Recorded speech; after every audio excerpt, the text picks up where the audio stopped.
Okay, let's dive in. Imagine this. You're sticking your arm, like, intentionally into some murky water, Hmm. into a hole. Yeah, it's a wild image. Right. It's called noodling, or grabbing catfish by hand. We're looking at this pretty unique practice today. And our source is really direct, isn't it? A YouTube video. Exactly. Catfish noodling. Hannah gets bit by catfish that draws blood. So it's Hannah Barron's first-hand account. Gives you that right there Get out of here. perspective. So our mission here is, to figure out what this is really like, the process, the challenges, what jumps out from her experience. Well, the first thing that really hits you is how hands-on it is. I mean, forget casting rods. Totally. And her first try. Okay. It wasn't like the fish was super aggressive, right? It was more about just reaching it. Yeah, accessibility was tucked away. Yeah, Shows how they use those holes for cover. definitely. And you mentioned Colt, was it? Using a stick. Right. Cook uses a stick, trying to gently nudge the fish towards Hannah. Trying not to get bit, clearly. It's like this delicate underwater ballet almost, but blind. Blind and hoping you don't get chomped. And then suddenly, boom, the fish just blew out of the hole. Total chaos for a second.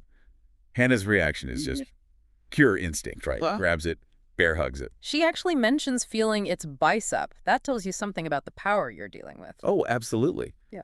And you hear the surprise from others, commenting on the size.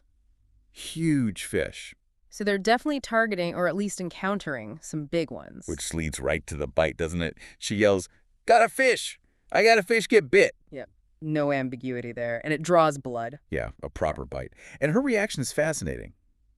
Render you proud of that, ain't you? Almost like she's talking to the fish. A bit defiant, maybe? Or just acknowledging the fight. It suggests a certain grit required for this. Maybe.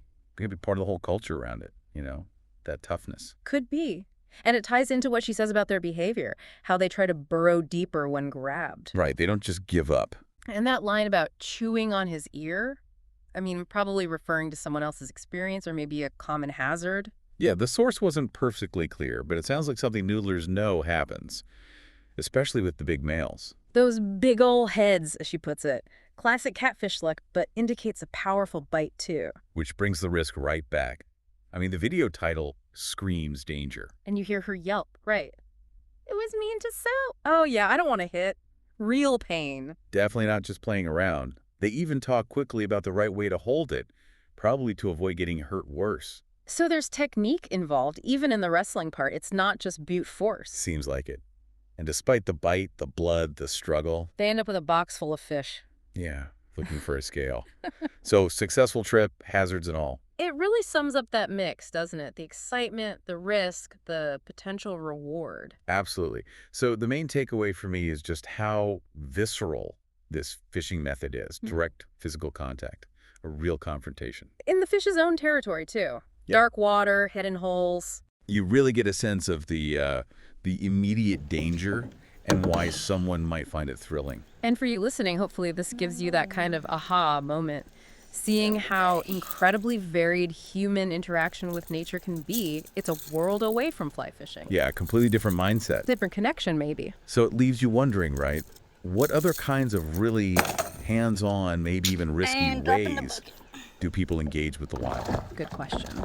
What drives that impulse? Is it tradition? Good to know. Just the thrill? Something deeper? A primal connection, perhaps? Definitely something interesting to think about.